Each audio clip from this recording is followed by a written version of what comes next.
Mesdames et messieurs, bonsoir et bienvenue dans cette édition d'information. Tout de suite, le sommaire.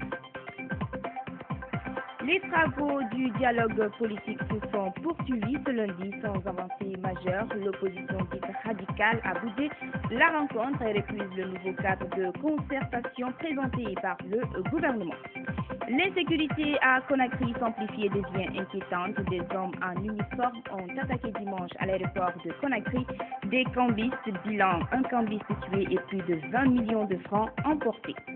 Et puis, les fidèles chrétiens ont célébré ce week-end la fête des Rameaux, une fête qui rappelle la rentrée triomphale de Jésus-Christ à Jérusalem. C'est tout pour les titres. Encore une fois, bonsoir et bienvenue à tous. Tout d'abord, le chef de l'État, professeur Alpha Condé, s'est envolé hier pour Nouakchott, la capitale mauritanienne. Le président de la République doit prendre part au sommet de l'Organisation pour la mise en valeur du fleuve Sénégal. Après la Mauritanie, le chef de l'État assistera à Durban, en Afrique du Sud, au 5e sommet des BRICS qui réunit 5 pays, à savoir le Brésil, la Russie, l'Inde, la Chine et l'Afrique du Sud.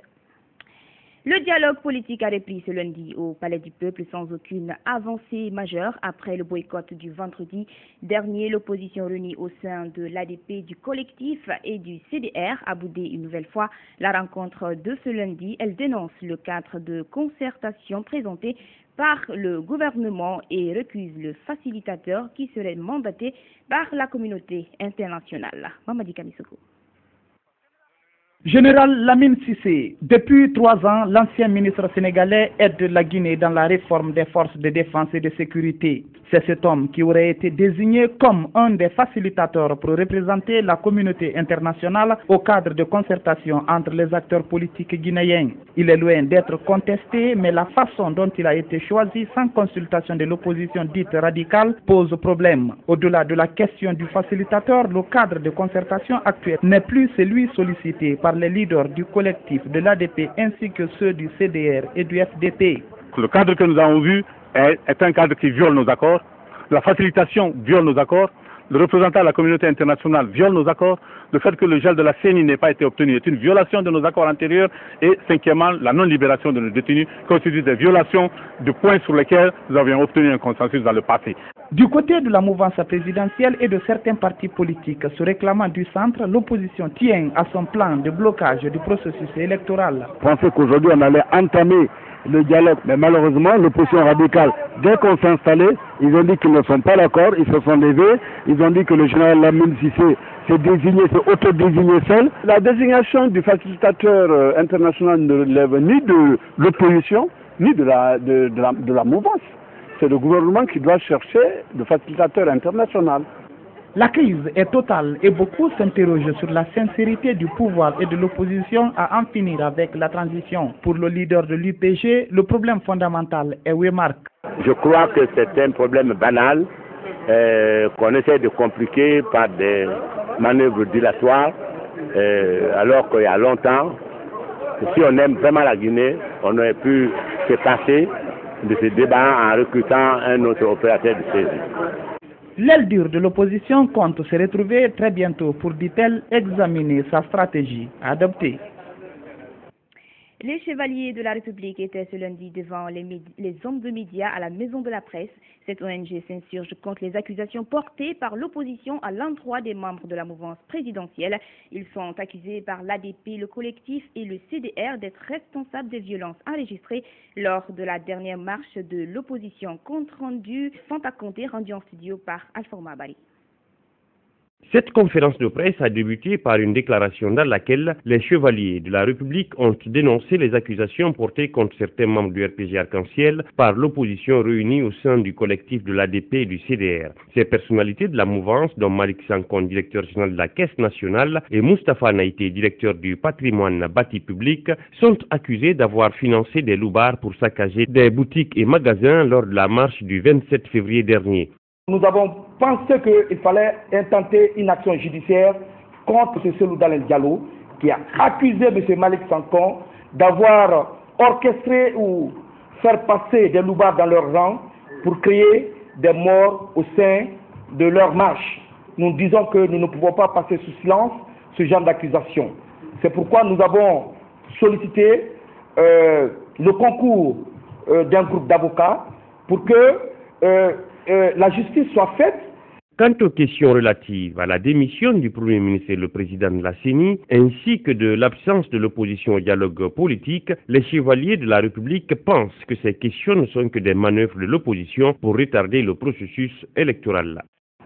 Certes, il y a des gens qui ne veulent pas qu'on aille aux élections. Ils vont jusqu'à aujourd'hui demander la démission du Premier ministre, eux-mêmes du président de la CENI, après avoir tenté maintes fois avec Luceni Camara, où ils ont réussi à faire partie. Aujourd'hui, je pense que ce n'est pas un problème de la CENI, ni de M. Bakary Fofana, mais c'est un refus tout simplement de ces messieurs qui ne pensent qu'à eux-mêmes. Avec le peu de temps que nous avons passé avec le professeur Alpha Condé, ils sont jaloux de ces résultats. Cette ONG qui soutient les actions de la mouvance présidentielle a également invité les jeunes à ne pas se laisser manipuler par les politiques. Elle demande aussi au président de la République de donner une date pour les législatives. Le nouveau président de la délégation spéciale de la commune de Dixine a ce lundi réuni les populations de sa localité. Le but de cette rencontre était de faire une prise de contact avec ces derniers. C'était à la maison des jeunes de Dixine. Sarah Camara. Elhadj Mbemba Bangoura, ancien gouverneur de la ville de Conakry et l'actuel président de la délégation spéciale de la commune de Dixine. Chefs de quartier, sages, jeunes et femmes de cette localité ont ce lundi répondu à son invitation. Objectif, porter à leur connaissance le devoir auquel ils devraient s'atteler, mais aussi solliciter leur appui pour la réalisation des ambitions qu'ils se fixent pour cette commune. Ma mission, c'est d'animer. Ma mission, c'est d'encadrer, surtout d'unir, d'assurer la sécurité. Et pour cela, il y a des facteurs intermédiaires qui sont importants, tels que la propreté. Parce que la propreté peut favoriser la santé et ça fait le bon vivre. Les autorités communales, pour leur part, ont rassuré d'œuvrer pour le maintien de la cohésion sociale et leur entière disponibilité à l'endroit du nouveau responsable. Monsieur le maire, on reconnaît en vous un intellectuel chevronné, osera parler. Pour ma part, je puis vous assurer de ma totale disponibilité à toujours mieux servir pour le plus grand bien de la nation. Pour certains citoyens de Dixine, cette nomination est un ouf de soulagement. Parce que c'est quelqu'un d'abord qui est connu beaucoup par la commune de Dixine. Il est écouté, il a servi, il est un encadreur. Donc il sait comment rassembler le monde. Elhadj Mbemba Bangoura vient remplacer Louis-Joseph Bossard, destitué de ses fonctions le 18 mars dernier. Volet insécurité de cette édition, des hommes armés en uniforme militaire ont attaqué dimanche nuit des cambistes à l'aéroport international Conakry-Bessia. Le bilan fait état de morts et plus de 20 millions de francs dérobés par les assaillants. Des assaillants qui n'ont pas encore été arrêtés. Les victimes exigent à ce que justice soit rendue. Les explications dans ce reportage de Fanta Conté. Selon les témoins qui ont assisté à la scène, c'est aux environs de 21h que des présumés bandits armés, habillés en tenue militaire se faisant passer pour des clients, ont attaqué des cambistes à l'aéroport international Conakry-Bessia. Les assaillants, qui étaient au nombre de 5, ont réussi à emporter un sac contenant 20 millions de francs guinéens et des devises dont le montant reste pour le moment indéterminé. Cette attaque a également coûté la vie à l'un des cambistes du nom de Mamadou Saliou Diallo, dont le corps serait actuellement à la morgue de l'hôpital Donka. Vers la nationale là-bas, j'ai assis, j'ai en train de discuter avec mon ami, lui aussi il est cambiste. Un gars, il est venu, il m'a vendu 10 000 francs CFA. 3 minutes seulement, ils sont venus derrière moi, il m'a attaqué comme ça. J'ai entendu le coup de fusil 2 fois. Je voulais fuir, il a pris le sac. Vers de 20 millions comme ça, là, de francs guinéens avec la devise euro et dollar là-dedans. Cette attaque n'est pas la première du genre car ces cambistes disent être souvent victimes d'attaques à main armée. C'est le deuxième cas de décès enregistré dans les attaques après celle de 1992. Réunis en association, ils sollicitent le soutien des autorités afin que les coupables soient arrêtés et traduits devant les juridictions compétentes. Il faisait semblant déjà c'était le carte de charge. Certains sont venus en disant qu'ils veulent faire la monnaie. Il était en chaos militaire. Nous pensons que les uniformes, ils sont là pour nous protéger et non seulement pour nous attaquer. Ils ont dit pour faire la monnaie dans l'aéroport, c'est interdit. Maintenant, on est sur la goudron. Maintenant, là-bas aussi, il n'y a pas de sécurité. Nous, on lance un appel à les autorités. Ils n'ont qu'à nous voir comment nous aussi on peut vivre parce qu'on ne peut pas aller ailleurs. Cette attaque armée dans un lieu public comme l'aéroport confirme la recrudescence de l'insécurité à Conakry. La victime Mamadou Salou Diallo, elle, a regagné cet après-midi sa dernière demeure au cimetière de Cameroun. La Guinée vers la définition d'une stratégie spécifique de développement de l'horticulture, autrement dit la production des fruits et légumes. Le projet concerne les 4 régions du pays grâce à un accompagnement de la FAO, Fonds des Nations Unies pour l'agriculture. La mise en place d'un plan national de relance de l'horticulture a fait l'objet ce lundi d'une réflexion des acteurs du projet. Les travaux ont été présidés par le ministre de l'Agriculture. Reportage Mamadi Kamisoko.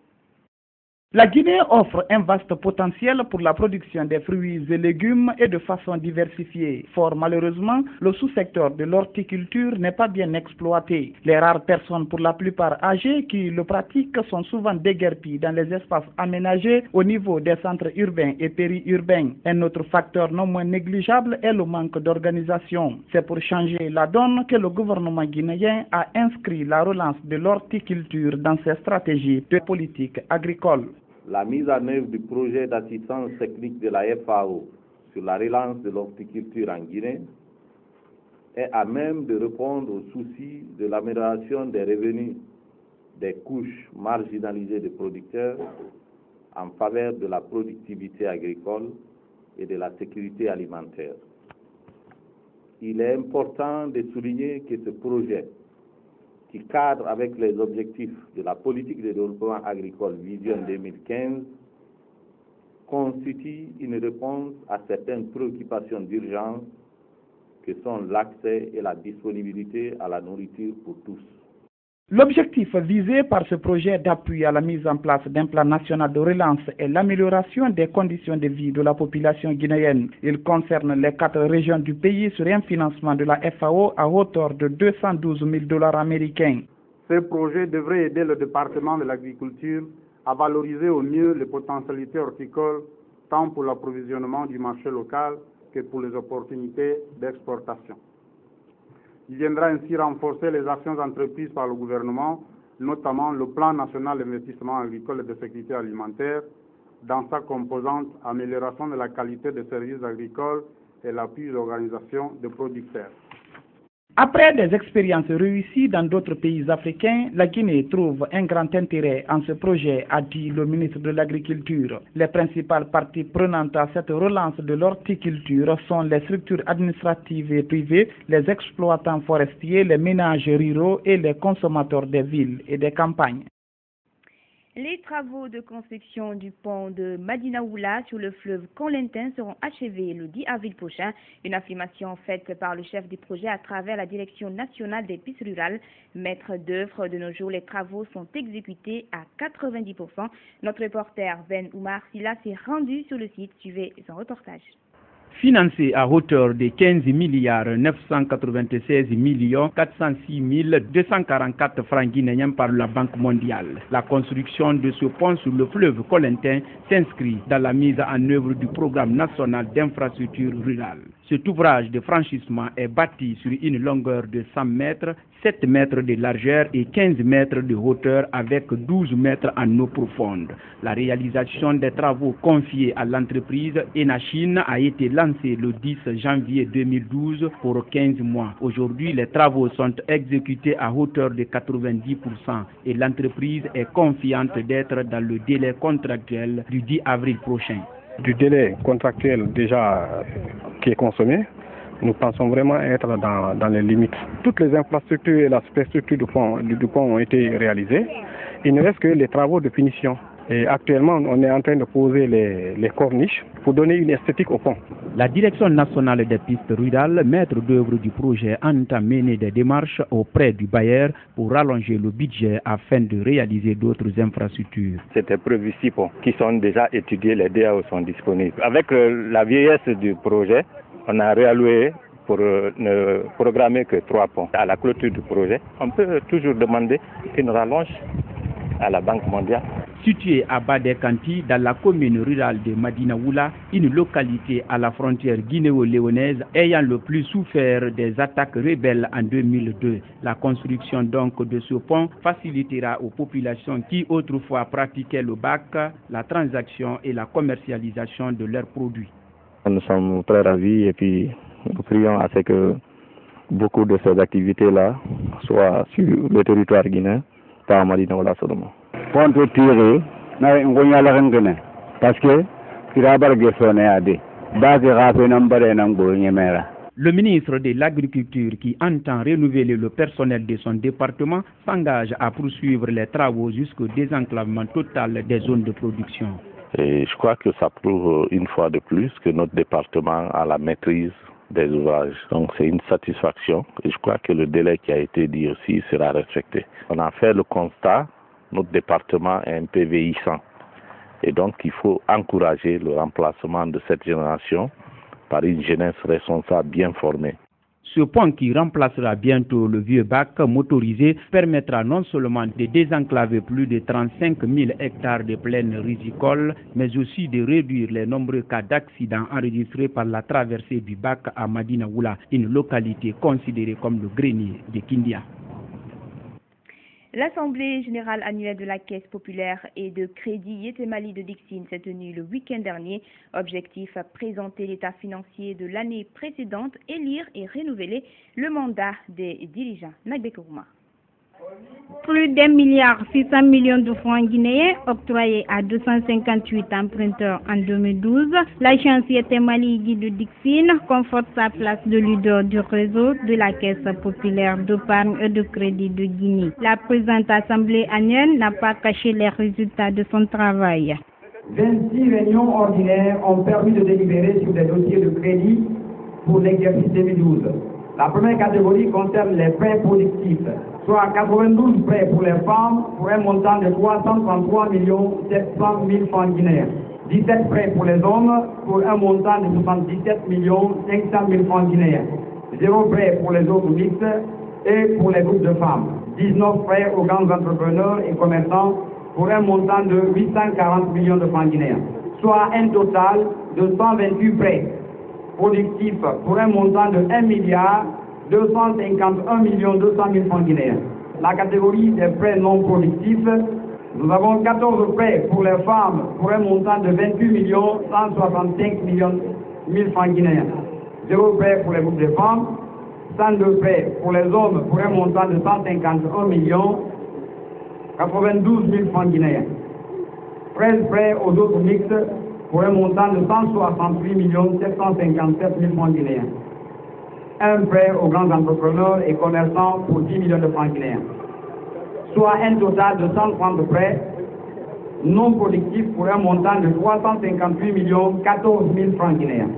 Créée le 28 janvier 1999, la Caisse populaire d'épargne et de crédit Yetemali de Dixine a pour mission d'éradiquer la pauvreté en améliorant les conditions de vie de ses membres, la communauté tout entière, et de mettre à leur disposition un système bancaire classique de produits et de services de prospérité. Pour les difficultés rencontrées dans l'exercice 2012, des recommandations ont été faites à l'endroit de la direction générale, notamment la formation des responsables et des employés de la Caisse. Recommandations. Accentuer d'abord la formation des dirigeants du comité et des employés de la Caisse, outiller les dirigeants afin d'être plus efficaces et mener à bon terme les objectifs de la Caisse. Sensibiliser et orienter les membres en fonction des objectifs visés pour chaque année en cours. Au cours de cette Assemblée générale annuelle, les membres présents ont procédé à l'élection d'un nouveau bureau. Un bureau élu sur des critères de compétence de gestion des affaires de la Caisse. Chapitre religion, les fidèles catholiques guinéens, à l'instar de leurs coreligionnaires du monde, ont célébré hier le dimanche des Rameaux, une fête qui rappelle la rentrée triomphale de Jésus-Christ à Jérusalem. Dans les églises, les fidèles se sont fortement mobilisés avec des rameaux de palme pour se rapprocher une fois encore de leur Sauveur. À la paroisse Sainte-Odile de Simbaya, au-delà de la mise en scène des actions de Jésus, les fidèles ont prié pour que règne la paix et l'entente entre les Guinéens. Les enjeux de cette fête, c'est dans ce reportage signé Mfali Gilavogui, rendu en studio par Billy Nankomakonde.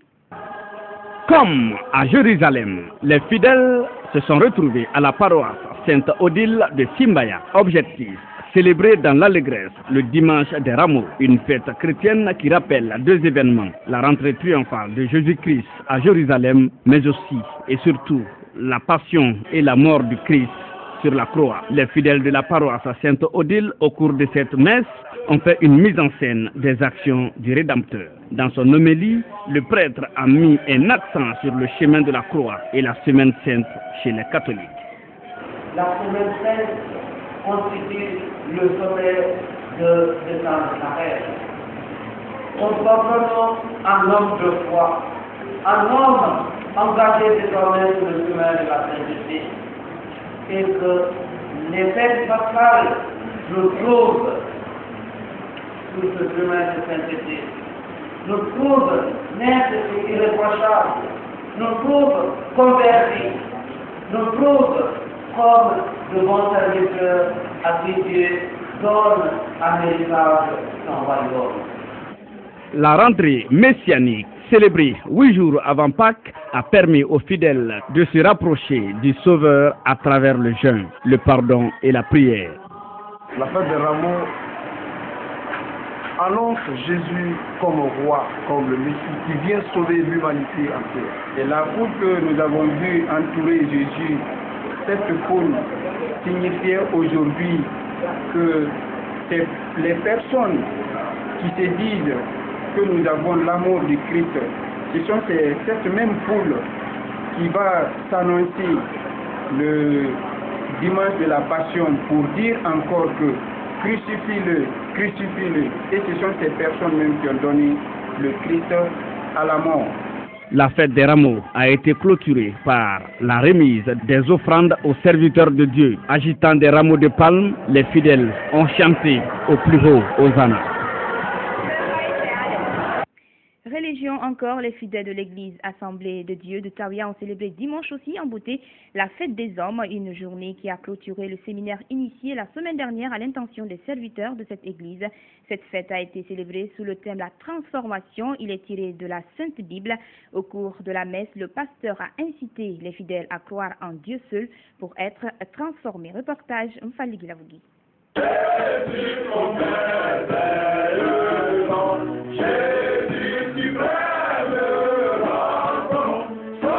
Les fidèles de l'Assemblée des dieux ont célébré en beauté la fête des hommes.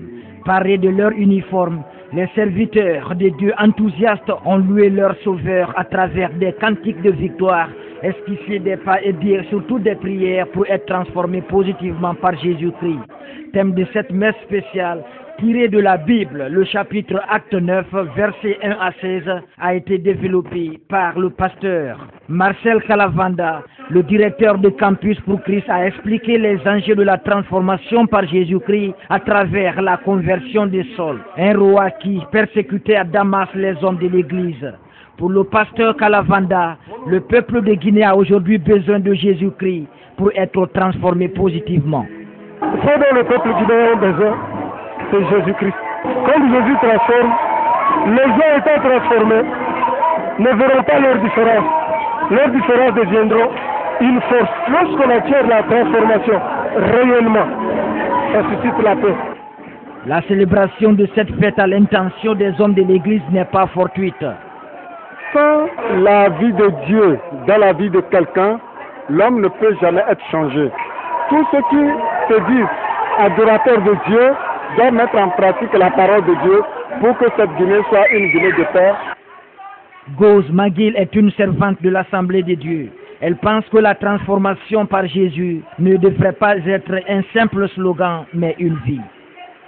On peut être né dans l'église, évoluer, grandir, mais quand on n'est pas transformé par Jésus, la vie qu'on mène, c'est comme une vie qui n'a pas de sens. Je profite aussi pour faire un appel à mes frères qui ne sont pas convertis.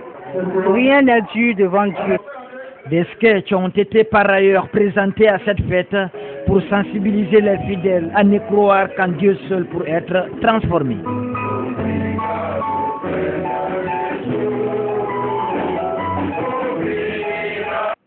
Sur Sur un autre plan, une chanson intitulée La Guinée, ma patrie a été présentée ce lundi lors d'une conférence de presse à la maison commune des journalistes à Koléa. La présentation a été faite par Search for Common Ground, une ONG qui œuvre pour le maintien de la paix. Et justement, l'objectif de cette chanson est de préserver la paix et la cohésion sociale en Guinée. Le projet a été rendu possible grâce à l'USAID et le soutien de JMJ et Communication. Fatoumata Diallo.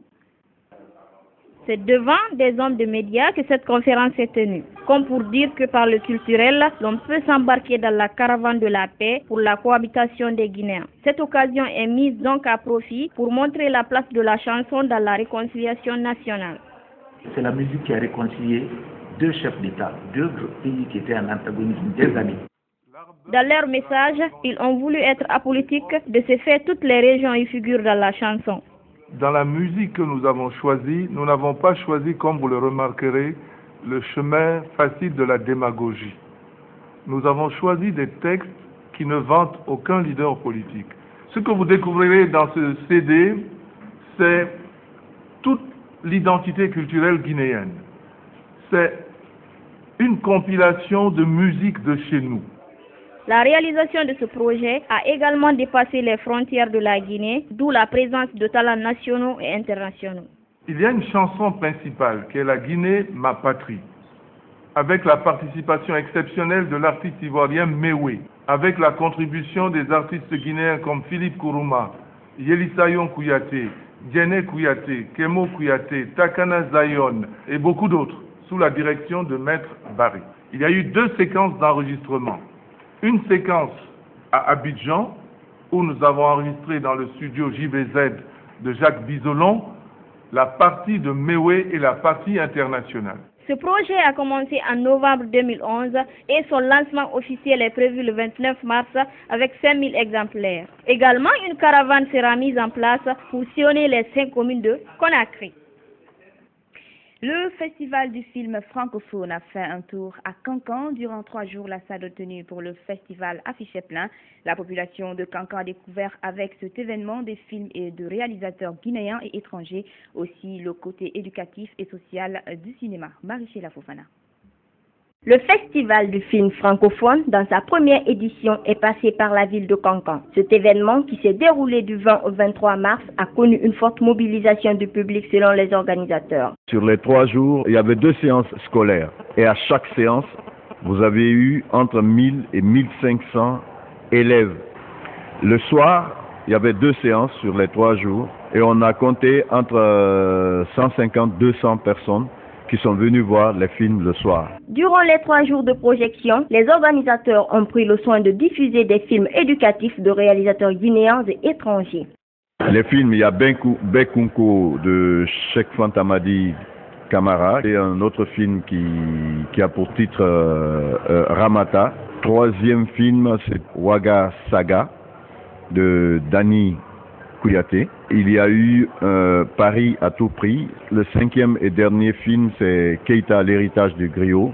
Pour Ansoumane Chirakonde, ce festival a permis de remettre sur pied plusieurs salles de cinéma à l'intérieur du pays. Il a aussi surtout fait ressortir le côté éducatif du cinéma. Les jeunes ont apprécié, ont aimé le fait que ce soit des films à contenu éducatif qui posent des problèmes, qui leur permettent d'ouvrir leur esprit. Ce festival a été l'occasion pour eux de pouvoir venir, de pouvoir sortir un peu, de découvrir d'autres choses, de s'enrichir autrement. Il y avait aussi la dimension sociale du cinéma, c'est-à-dire que sorti des vidéoclubs, sorti de l'individualisme. Les organisateurs pensent qu'avec la conjugaison des efforts des autorités, des partenaires et des promoteurs, cette initiative devrait permettre le décollage du cinéma guinéen.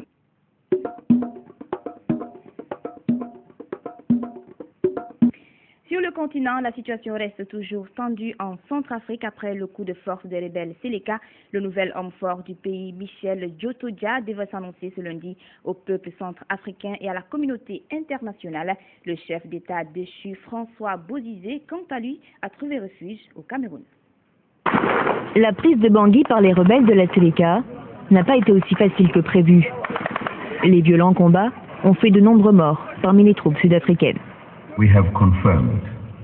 Nous confirmons que 13 de nos courageux soldats qui étaient affectés au maintien de la paix et de la stabilité à Bangui ont été tués. Nous rendons honneur à nos soldats. Ils étaient quelques 200 hommes à avoir combattu contre plus de 1000 bandits. Des militaires déployés depuis janvier en Centrafrique en soutien au président Bozizé. Jour après jour, la situation s'est dégradée. La prise de Bangui par la force semblait inévitable. Il était clair que l'issue du conflit ne pouvait être que militaire. Et d'ailleurs, l'ancien président Bozizé s'était résolument inscrit dans cette démarche-là. Parce que depuis le 11 janvier, date de signature de l'accord de Libreville, il n'a eu de cesse de créer des conditions d'échec de cet accord-là. Mais pour le clan du président Bozizé, rien n'est perdu. Il est encore possible de former un gouvernement d'union nationale avec l'opposition et la rébellion. Toutes les sensibilités du pays doivent pouvoir s'exprimer, c'est-à-dire doivent pouvoir se reconnaître dans ce nouveau gouvernement. Si on veut aller à une réconciliation, si on veut aller vraiment à une paix durable. Mais difficile d'envisager un processus de paix. Depuis dimanche, François Bozizé a pris la fuite et Michel Djotodia, le chef de la coalition rebelle Seleka, s'est autoproclamé président de la République. De son côté, la France a envoyé des renforts pour protéger ses 1200 ressortissants, mais refuse pour l'instant d'intervenir dans le conflit.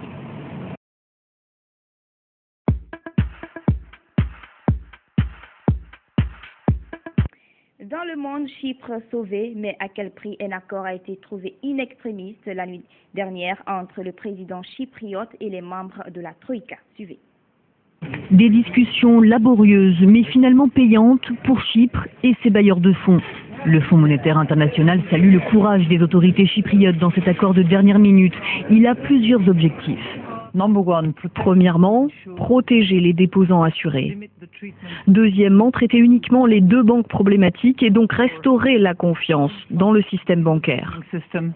Un accord qui partage les coûts entre les Européens et Nicosie. Voici ce à quoi s'engage Chypre en échange d'une enveloppe de 10 milliards d'euros. D'abord, liquider la banque Laiki, la deuxième du pays. Les petits déposants ne sont pas mis à contribution, mais ceux qui détiennent plus de 100 000 euros devront, eux, aider à régler les dettes de la banque. Nicosie veut ainsi récupérer 4 milliards 200 millions d'euros pour compléter le plan de sauvetage international. Quant au premier établissement du pays, Bank of Cyprus, il ne disparaît pas. Il sera restructuré, renfloué. Là encore, ceux qui ont déposé plus de 100 000 euros subiront des pertes importantes. Beaucoup d'entre eux sont des citoyens russes. Des éléments qui, pour le ministre chypriote des Finances, écartent désormais, c'est sûr, tout risque de faillite, même si les Chypriotes devront eux aussi en payer le prix. Je ne pense pas qu'on puisse le nier.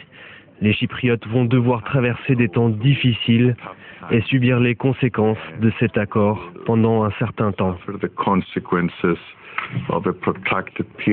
Des milliers d'emplois seront supprimés rien qu'avec la liquidation de la banque Laiki. Dimanche, ils étaient des centaines à manifester à Nicosie pour dénoncer à l'avance des mesures draconiennes. Enfin, la cérémonie du 40e jour de l'ex-chef d'état-major général des armées a eu lieu le week-end dernier au domicile du défunt Ayataya. C'est dans la commune de Khatouma. Le 40e jour a connu la présence de plusieurs personnalités de la place. Amis et collaborateurs étaient venus lui souhaiter un dernier hommage. Aminata Djuntou Diallo.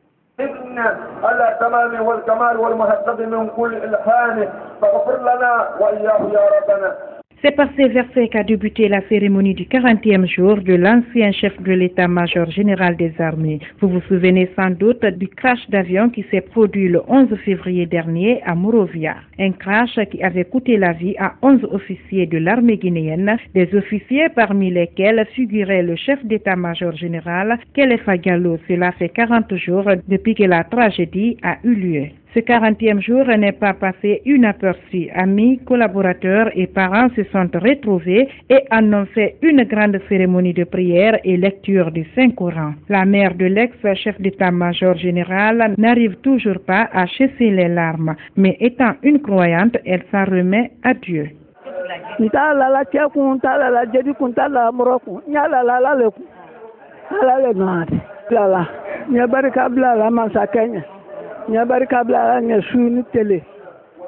Une cérémonie qui a connu la présence de l'actuel chef d'état-major général de l'armée, plusieurs autres hauts gradés, ses amis de l'amicale des anciens étudiants de la FAMEV, faculté de médecine vétérinaire de Mamoun, dont il était l'un des membres fondateurs après le cycle universitaire. Pour ses amis, certes, Kéléfa n'est plus, mais il restera à jamais gravé dans les cœurs des Guinéens. Tous ont loué sa bravoure, sa détermination dans l'exécution correcte du travail et sa disponibilité au service de la nation, au cours duquel il a d'ailleurs trouvé la mort.